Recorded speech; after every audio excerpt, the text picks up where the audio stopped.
para sahabat-sahabatnya atau para pengikutnya sampai pengikutnya hingga akhir zaman. Mudah-mudahan dalam perjalanannya menuju majelis ini dari rumah ke masjid ini menjadi pahala untuk kita semua yang menjadi penghapus dosa untuk kita semua. Dan mudah-mudahan selalu ada lindungan oleh Allah dari Allah di dalam kita menuju majelis ini. Kenapa kita wajib mencari ilmu? Kenapa kita dikhususkan untuk para materi dan pemberian materi yang bisa ada? Maka waktu dan tempat dipersilakan buka mata, buka telinga, buka hati untuk menerima hidayah, untuk menerima petunjuk Allah Subhanahu wa taala. Amin ya rabbal alamin. Apa enak punten di sebenarnya seperti ada. Siapa ya? A'udzubillahi minasyaitonirrajim. Bismillahirrahmanirrahim.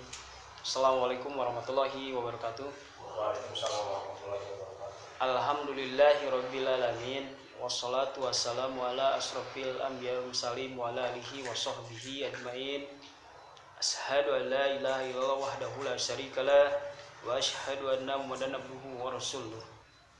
Allahumma shalli ala Muhammad wa ala ali Muhammad kama shallaita ala Ibrahim wa ala ali Ibrahim fil alamin innaka Hamidum Majid.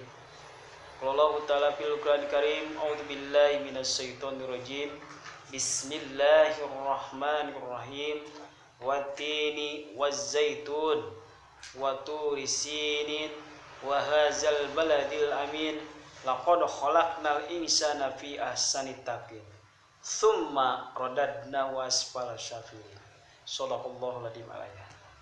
Ikhwan fillah, walawatullah, para pemuda yang senantiasa dimuliakan oleh Allah. Pertama dan utama mari kita panjatkan puji dan syukur kepada Allah Subhanahu wa taala.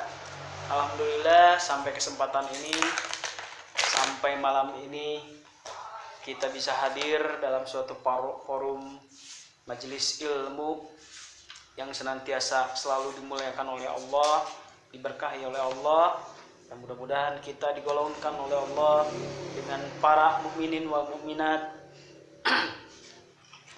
para nabiin, sidikin, para syuhada kelak nanti di yaumul kiamat ataupun di surga nanti. Amin ya rabbal alamin. Shalawat serta salam semoga tercurah dan terlimpahkan pada junjungan kita Nabi besar Nabi Muhammad sallallahu alaihi wasallam. Tidak lupa juga kepada keluarganya, para sahabat serta para pengikutnya sampai kita semua. Iwan bidin walahmat rahimakumullah, para pemuda yang senantiasa dimuliakan oleh Allah, harapan generasi penerus perjuangan yang membawa risalah. Patut kita syukuri kepada Allah Subhanahu wa taala, yang dimana kita bersyukur kepada Allah atas nikmat yang Allah berikan, yaitu nikmat iman dan nikmat Islam, yang tidak semua mendapatkan kenikmatan itu. Jadi hadirnya kita di dalam Islam itu menjadikan suatu kenikmatan. Kalau di dalam surat Al-Imran 164, bahwa kenikmatan karunia yang paling besar dari Allah itu bukan sesuatu harta yang banyak, bukan makanan yang banyak, bukan kendaraan yang mewah, tapi karunia, kasih sayang, kanyaah, kenikmatan yang paling besar yang diberikan kepada orang-orang yang beriman itu adalah di mana diutusnya seorang rasul datang kepada kita yang menyampaikan suatu risalah kebaikan yang menunjukkan kepada ihdinas siratal mustaqim, kepada jalan yang lurus. Jadi itu kenikmatan yang paling besar yang disebut dengan nikmat iman dan nikmat Islam. Kenikmatan itu tidak semua orang mendapatkan. Hanya orang-orang yang terpilih, hanya orang-orang yang terpilah saja, dan hanya Allah yang menghendaki orang yang mendapat kenikmatan. Maka dari itu, kenikmatan ini yang kita dapat patut kita syukuri dengan mengucapkan hamdalah kepada Allah dengan alhamdulillahirabbil alamin. Dan hadirnya di sini kita melaksanakan perintah Allah, melaksanakan kewajiban kita sebagai mukmin wal mukminat, yaitu aplikasi hamdalah. Jadi itu orang teh aplikasi hamdalah.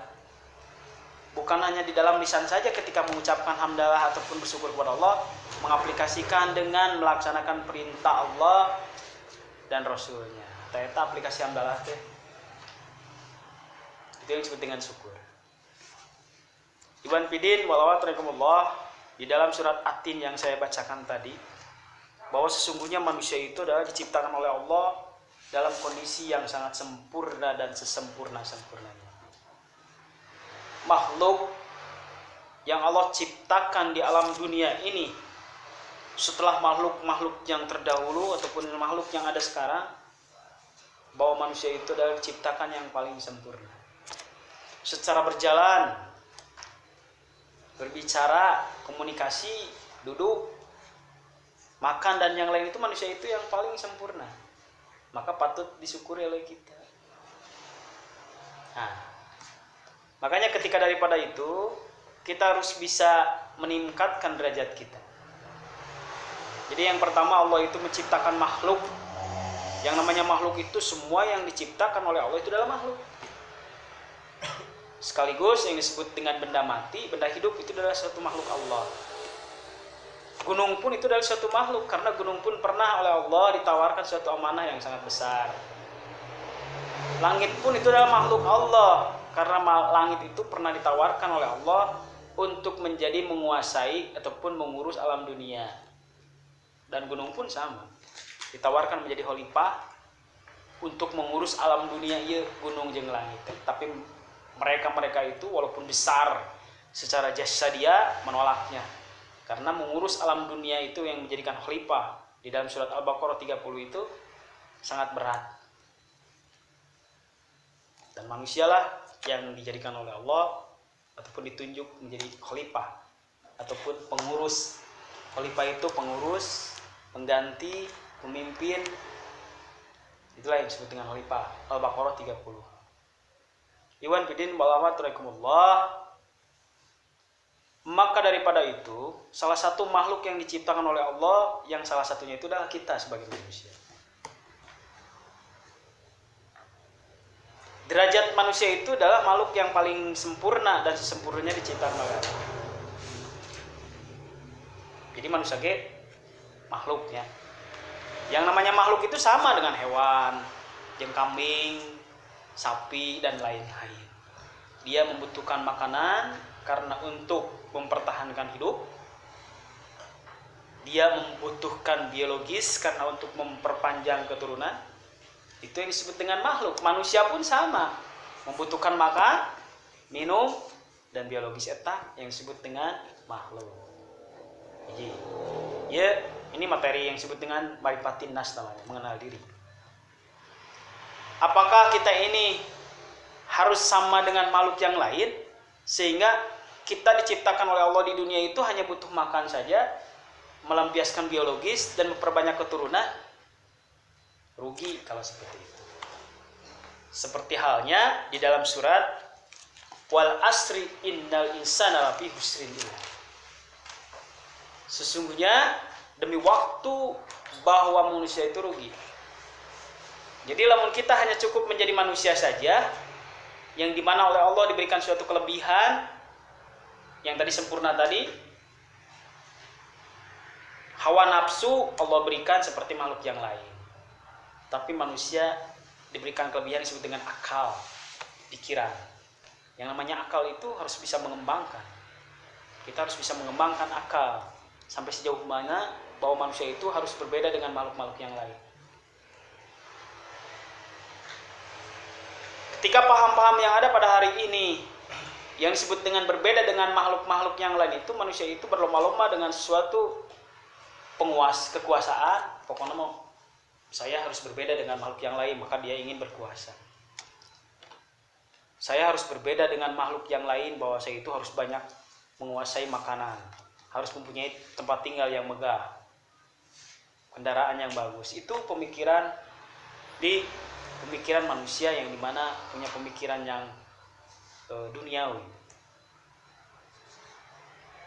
Sedangkan wal asri, bahwa manusia itu rugi. Sesungguhnya demi waktu, innal insana lafi husrin.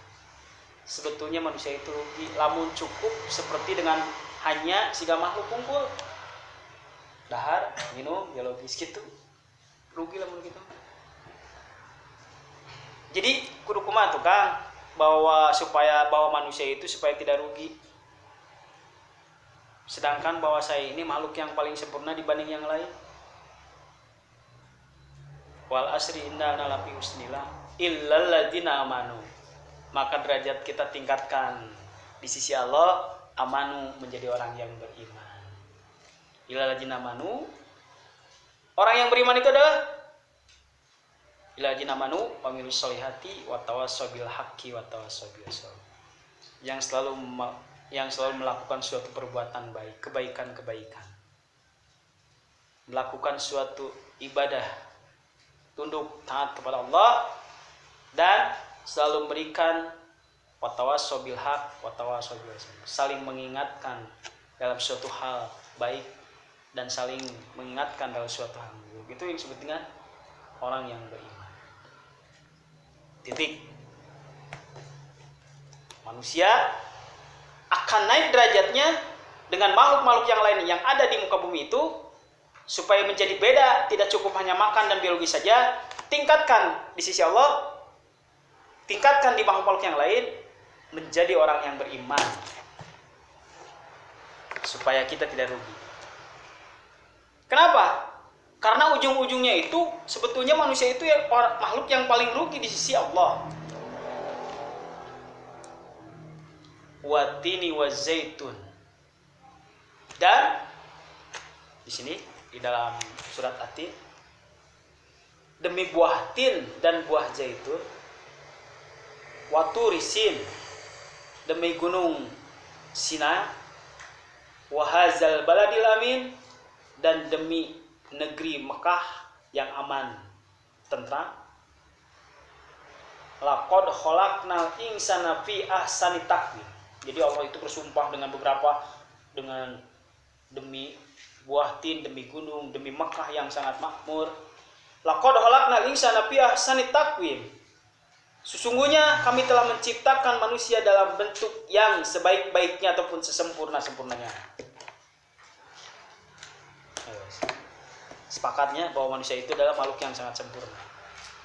Tapi ketika kita tadi di dalam surat Wal Asri bahwa lamun orang sebagai manusia hanya cukup jadi manusia saja, rugi eta teh. Nah, summa radadnahu asfala safilin. Terus kata Allah bahwa manusia itu akan dikembalikan kepada suatu radadnu asfala safilin, kepada suatu kehinaan, ke jurang yang sangat hina. Aspalun itu adalah suatu neraka aspal yang paling dasar. Aspal, nggak lagi aspalnya. Jadi lamun di dalam minyak bumi itu, ketika ahli tukang ngabor minyak, ketika ngabor terus, bahwa kita menarik, orang itu menarik minyak bumi. Jadi di dalam minyak bumi itu terbagi. Aya anu jadi bensin premium kan dibagi lagi pertalit. Ada yang sebutnya, ada yang di bensin, aya anu jadi solar gitu. Lamun geus diolah kan paling yang pertama murni itu bensin. Bensin itu adalah minyak bumi, asalnya minyak mentah bumi. Jadi bensin, terus diolah lagi, dedek kadieuna menjadikan solar gitu. Menjadi minyak tanah dulu, minyak tanah enak hese itu dijual sama. Setelah minyak tanah sisanya itu diolah lagi, bekasnya jadi solar. Dan yang paling terakhir itu dedeknya jadi aspal. Dedek aspal itu adanya di bawah dasar. Nah, gambaran aspalun itu adalah neraka yang paling dasar gitu maksudnya. Keraknya neraka. Siapa yang dilemparkan ke sana kata Allah, summa radadnahu asfala safilin. Manusia itu akan dikembalikan suatu kepada kehinaan itu akan karena kalau makhluk yang dilemparkan oleh Allah kepada neraka yang jahanam, yang neraka yang paling dasar itu adalah makhluk yang paling hina. Kenapa sampai dikembalikan kepada suatu kehinaan? Karena makhluk-makhluk lain itu tidak akan pernah dikembalikan oleh Allah ke dalam kehinaan. Jadi mau neraka kan makhluk yang lain mah kecuali jin dan manusia. Karena makhluk yang diperintahkan oleh Allah, wa ma khalaqtul jinna wal insa illa liya'budun. Bahwa Allah tidak semata-mata menciptakan manusia dan jin itu hanya beribadah. Dan jin dan manusia kan manusia yang paling sempurna.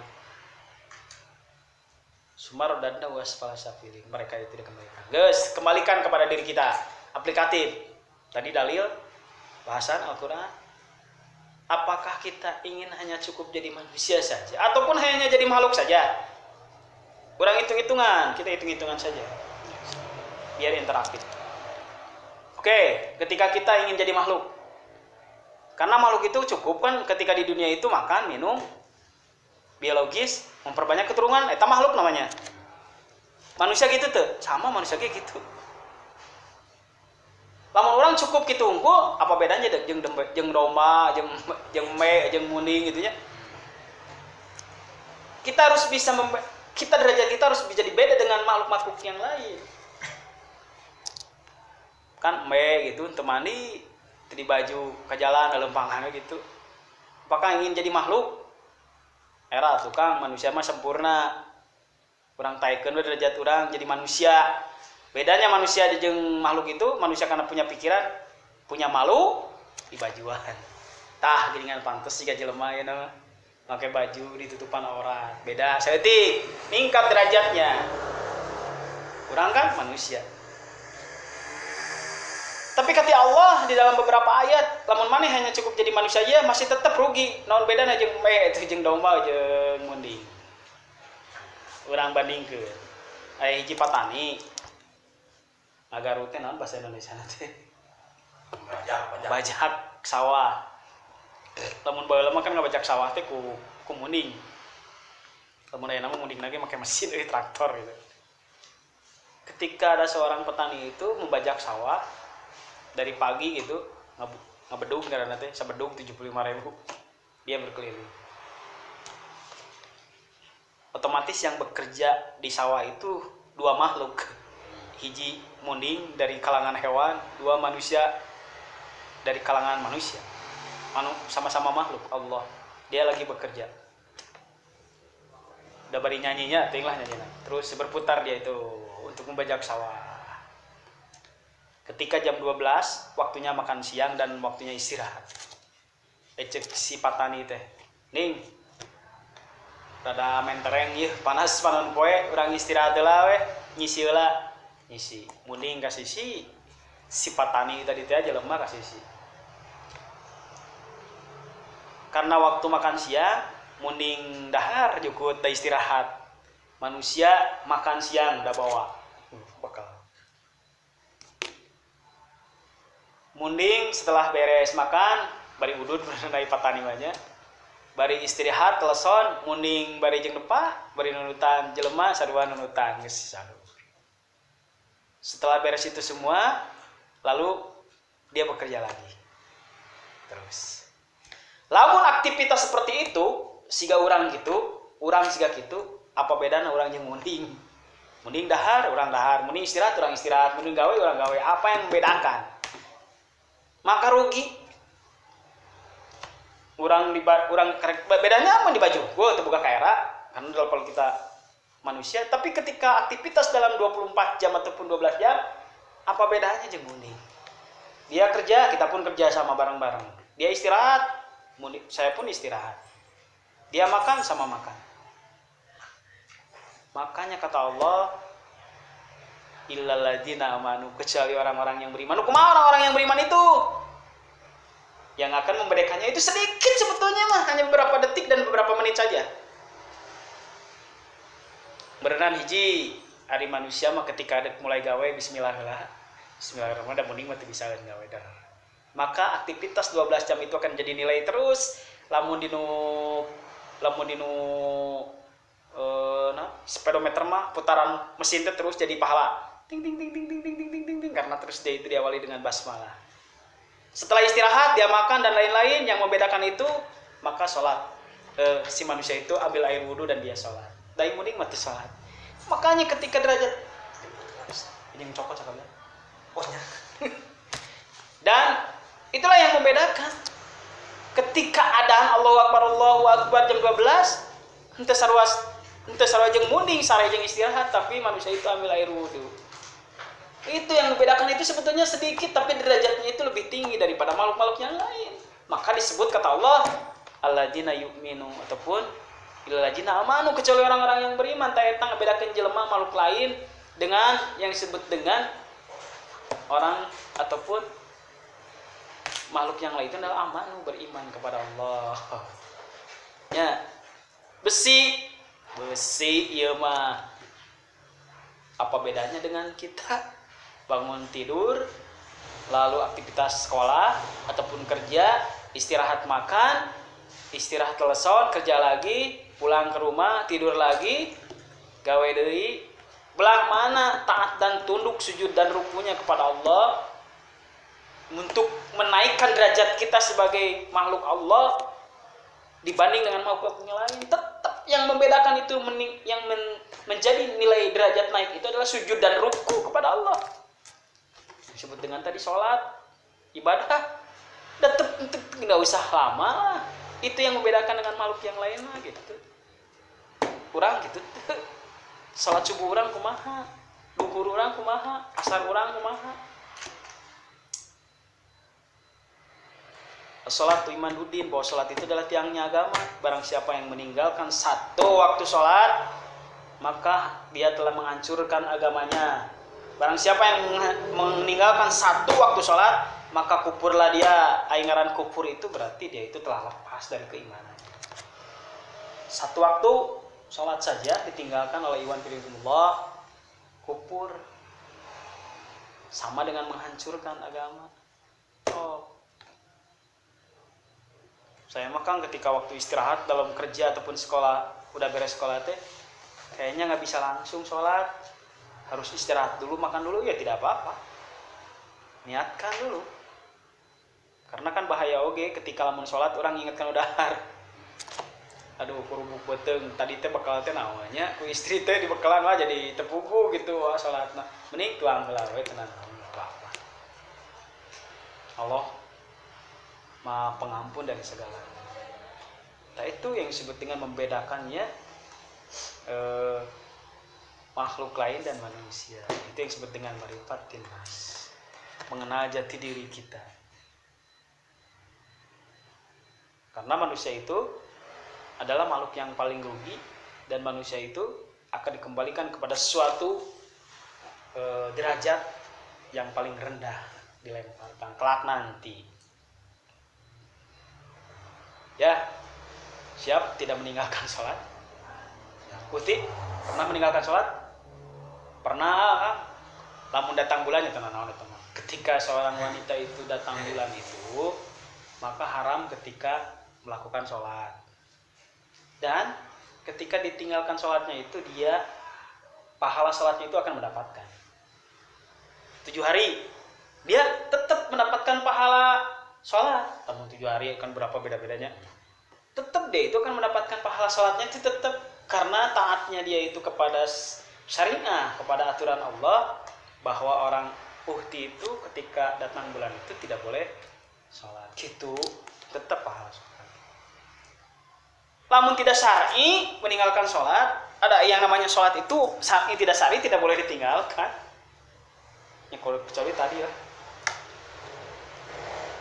Jadi terutama kepada laki-laki itu tidak ada suatu alasan untuk meninggalkan sholat, tidak ada. Kapan sok laki-laki itu boleh meninggalkan sholat? Apabila kalian itu tidak mampu berdiri, maka duduk. Namun tidak mampu duduk, berbaring, maka isyarat. Itu yang disebut dengan sholat. Kenapa sholat itu tidak boleh ditinggalkan? Siapa yang tahu bahwa sholat itu kenapa tidak boleh ditinggalkan satu waktu pun? Bukan masalah dalilnya sholat imaduddin, bahwa sholat itu dari agama. Jadi sholat itu, derajat tadi kan saya hanya menaikkan saja satu ku sholat wae, bahwa derajat kita itu bisa jadi berubah dengan makhluk-makhluk yang lain. Bisa jadi membedakan dengan makhluk yang lain, ku sholat saja gitu. Kenapa sholat itu tidak boleh ditinggalkan satu waktu pun? Karena perintah sholat itu beda dengan perintah yang lainnya. Kalau Allah akan memerintahkan ibadah saum, maka Allah melalui malaikat Jibril. Jibril sampaikan, cek Rasulullah teh, ada apa ya Jibril? Aku membawa wahyu dari Allah untuk memerintahkan ya ayyuhalladzina amanu kutiba alaikumusiyam, sampaikan kepada nabinya ibadah saum. ibadah yang lainnya sama gitunya, turunnya malaikat Jibril kepada Nabi Muhammad. Tapi ketika perintah sholat itu, Nabi Muhammad itu diundang oleh Allah dengan Isra Mirajnya ke Sidratul Muntaha, ke langit ke-7, ke arasnya Allah. Untuk apa Isra Mirajnya Rasulullah? Hanya satu, tadi hanya untuk mendapatkan perintah sholat. Jadi perintah sholat itu Allah langsung berhadapan dengan Nabi Muhammad. Jadi itu melalui tadi malaikat Jibril, perintah sholat langsung transaksi. Yang pertama dalam beberapa riwayat kan para ulama menerangkan bahwa Allah memerintahkan kepada Nabi Muhammad itu 50 rakaat dalam satu hari satu malam. Turun ke langit berikutnya untuk pulang ketemu dengan dengan para nabi. Cek Nabi Musa teh, wahai Muhammad, engkau mendapatkan apa tadi ketemu dengan Allah? Kata Nabi Muhammad, aku diperintahkan oleh Allah untuk ibadah sholat. Berapa rakaat? 50 rakaat. Cek Nabi Musa, balik deui. Kenapa harus pulang lagi? Mau kuat umat dirinya mah. Umat orang wae ge nu carangkung padahal senang. Pasti kembali lagi kepada Allah, kembali lagi. Datang lagi kepada Allah, sujud dan ruku kepada Allah. Lain tawar menawar, tapi melihat kemampuan. Itu di beberapa riwayat. Ternyata sampai muncul terakhir itu 17 rakaat. Satu hari satu malam itu dengan dibagi 5 waktu. Jadi itu yang disebut dengan perintah sholat mah, mantap ulah kade meninggalkan sholatnya ti kade ta. Terutama uhti itu paling di masa transisi ta. Di masa transisi itu ketika datang bulan dan beres bulan. Lamun datang bulan itu kan pertanyaan, hari itu datang bulan lain, wah gitu. Lamun kalau kita sudah punya suami mah kan jadi bahan diskusi itu suami. Ya, hari itu naon akan diterangkan nanti di dalam hadis Siti Aisyah. Lamun datang bulannya, ciri-cirinya itu kalau Siti Aisyah itu ABCD, kayak lah diterangkan di dalam suatu materi tentang keuhtian namanya, khusus fikih wanita. Seperti itu. Dalam transisinya lagi, bahayanya lagi ketika lamun menunda-nunda sholat seorang uhti mah, karena ada batas tadi datang bulan enak ya pas adzan duhur Allahu Akbar jam 12. Karena tadi teh orang sok melalai-lalai dalam sholat angkewe sampai ke sholat duhur teh jam 2 sampai ke miring jam teh geus setengah 3 karena sholat gitu. Sholat subuh jam genep gitu nya. Ya, jam genep sholat subuh. Entong atuh. Sholat subuh, bahayanya itu setelah dan duhur karena orang melalai-lalai angkewe biasa jam 1 jam 2. Pas ketika orang jam 2 ada wudu dan kacai ternyata melihat datang bulan. Padahal mah tadi jam 12 teh encan bisa lah bahaya kumaha ta urang hukumannya. Sedangkan sholat orang geus datang bulan dan kita tidak boleh melaksanakan sholat. Padahal tadi ketika jam 12 keneh mah waktu kacai teh encan. Padahal geus adzan duhur gak kena pawailul lil musallin misalnya lalai dalam suatu ibadah. Itu beti nantilah. Kembali lagi kepada suatu ibadah, maka tingkatkanlah derajat kita daripada makhluk-makhluk yang lain dan derajat kita sebagai manusia di sisi manusia-manusia yang lain. Karena wal asri innal insana lafi husrin illa. Sesungguhnya manusia itu dalam kerugian kata Allah. Ilaladina amanu, kecuali orang-orang yang beriman. Tingkatkan derajat kita yang beriman. Naon aya iman teh? Ki iman naon ki? Percaya. Wah, jawaban enteng. Percaya. Orang lain banyak ditanya, apakah engkau percaya kepada Allah? Percaya. Apakah itu yang disebut dengan iman? Sekalipun orang makhluk yang membangkang kepada Allah yang disebut dengan iblis, ketika ketemu lamun iblis kebenaran iblis. Apakah engkau percaya bahwa Allah itu yang memberikan rezeki? Bahwa engkau percaya bahwa itu adalah yang menciptakan kamu? Jawaban percaya. Apakah itu cukup yang disebut dengan iman itu percaya itu? Ternyata keimanan itu tidak cukup hanya percaya saja kepada Allah dan yakin. Mata, lamun ketemu jeung agama kepercayaan tong dituturkeun. Aya itu teh di dunia teh agama kepercayaan. Lamun ditanya Tuhanna saha Allah eta teh. Agama kepercayaan teh. Tapi manehna teh cukup lamun ada ibadah, mun urang rek taat ka Allah cukup percaya we. Pokoknya mah saya mah yakin Allah ngarijkeun geus ya. Tidak mengenal yang disebut dengan ritual itu ibadah kepercayaan. Mata gampang sebetulnya lamun berdebat dengan orang-orang yang mempunyai keyakinan kepercayaan. Kan cek Allah teh kudu sujud jeung ruku salat. Urang kudu sujud kudu salat, yang penting mah percaya we Allah teh aya cukup eta teh akan menjadikan kebaikan dan keimanan bagi kita.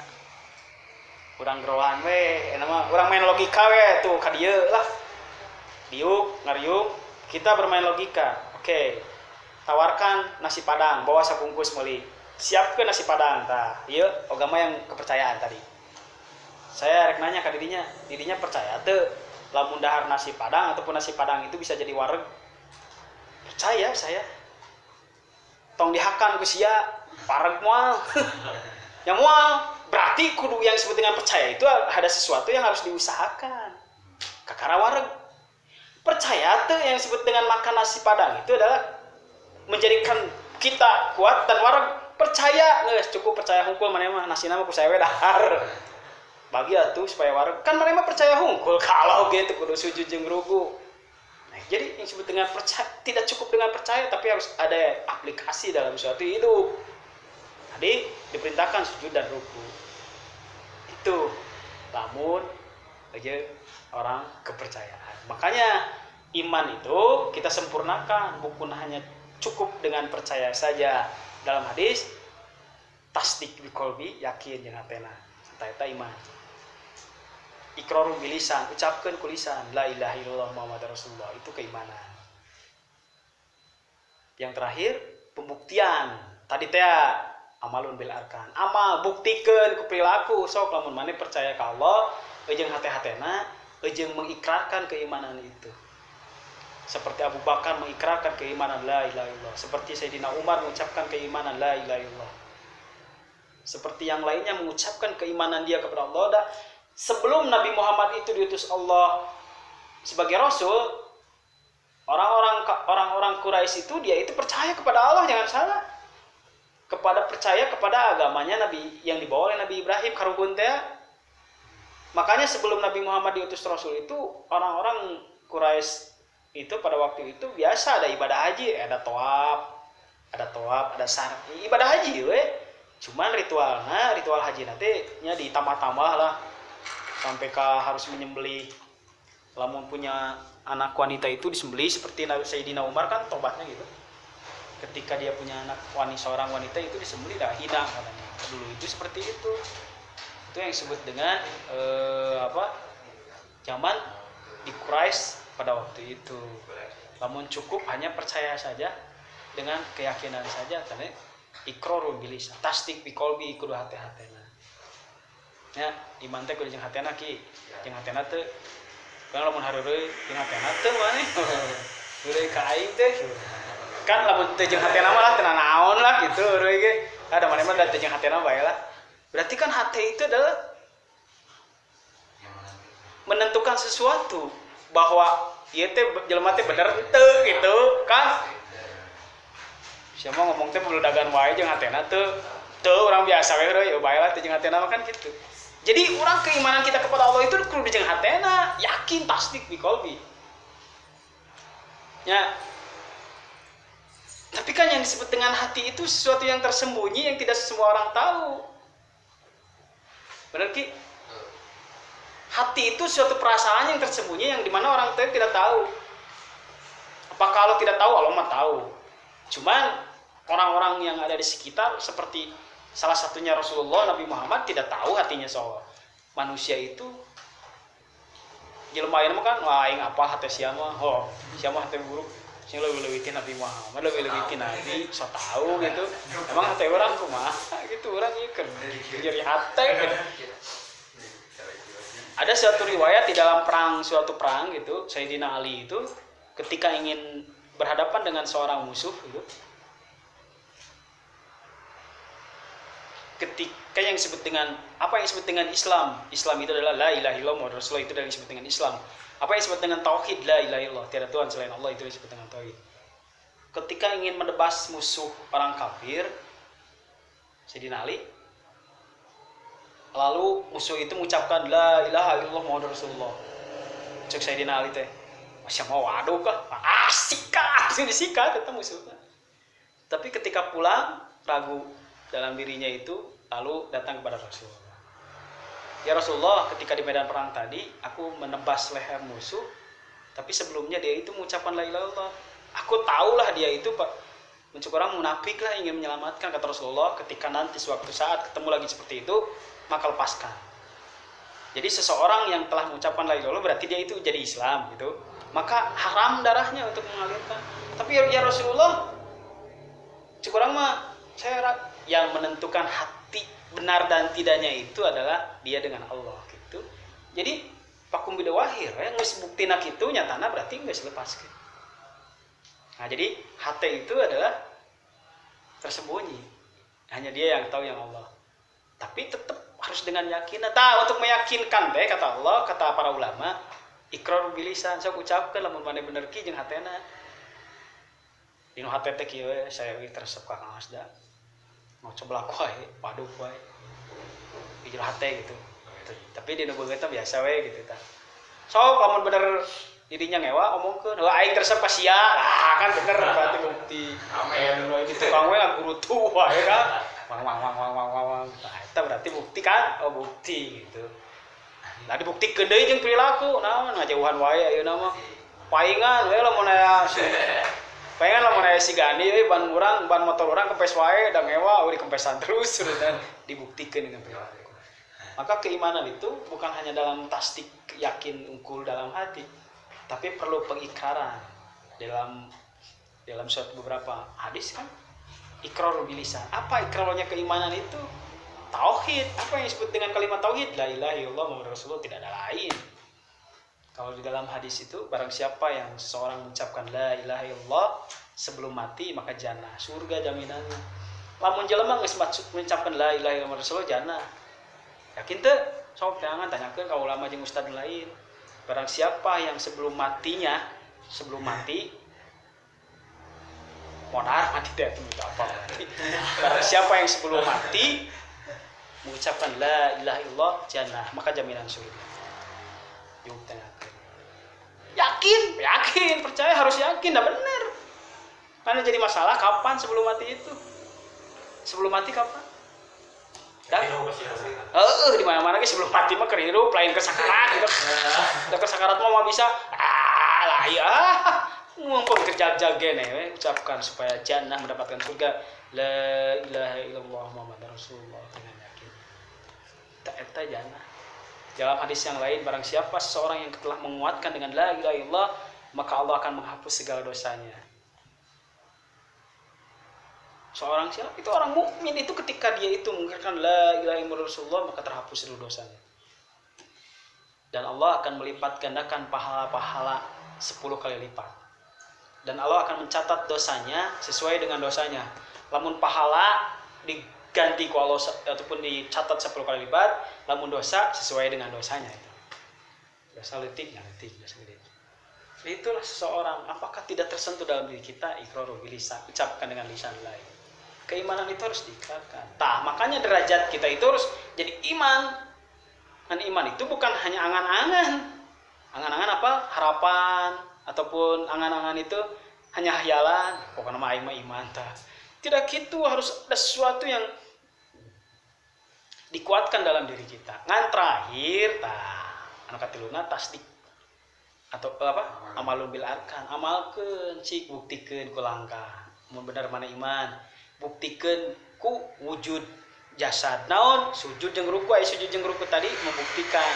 Sok buktikeun lamun hayang wareg eta teh gitu si barang teh gitu. Ya, lain ngomong hungkul pokona mah. Ngomong we yakin jeung ikrar teh. Pokona mah yakin nasi parang teh ngawargeun, pokona mah yakin ngocoblah we hungkul tapi tidak ada aplikasi mau bisa. Aplikasi wareg. Aplikasi dalam Islam itu sujud dan ruku disebut dengan sholat. Amal, perbuatan amal yang disebut dengan sedekah, infak, zakat, eta pengorbanan. Berpuasa, menahan diri, tidak makan, itu yang disebut dengan aplikasi amalun bil arkan. Itulah yang disebut dengan keimanan. Seetik derajatnya bahwa kita itu ingin beda dengan makhluk-makhluk yang lain. Namun tidak, itu materinya disebut dengan materi akidah. Ini materi akidah, materi dasar namanya. Nanti setelah materi yang disebut dengan membedakan makhluk lain dan manusia, derajat lagi bahwa manusia itu harus menjadi khalifah. Tadi dalam surat Al-Baqarah, apa sih yang menyebabkan apa yang derajat kita lebih naik lagi. Setelah iman itu kan derajat manusia itu oleh Allah tidak cukup beriman saja engkau. Harus menjadi orang yang bertakwa. Takwa itu taqarrub, dekat dengan Allah. Tidak cukup engkau yakin saja kepadaku, tidak cukup engkau hanya melakukan saja, mengikrarkan keimanannya, tapi harus lebih dekat lagi dengan aku, kata Allah. Dengan apa yang disebut dengan takwa? Bagaimana caranya bahwa supaya makhluk manusia itu lebih dekat lagi kepada Allah? Dengan segala ujian. Bisa dengan tadi, ya ayyuhalladzina amanu kutiba alaikumusiyam kama kutiba alal ladzina min qablikum la'allakum tattaqun, dengan saum, maka Allah akan uji engkau dengan saum. Menahan diri, menahan nafsu dan lainnya supaya engkau lebih dekat dengan aku, kata Allah. Supaya apa lagi? Banyak Allah menguji manusia, bukan manusia, orang yang beriman itu supaya derajatnya naik takwa. Jadi kalau di dalam materi akidah mah, yang pertama kita marifat tinas. Man arafa nafsahu wa man arafa rabbahu. Barang siapa yang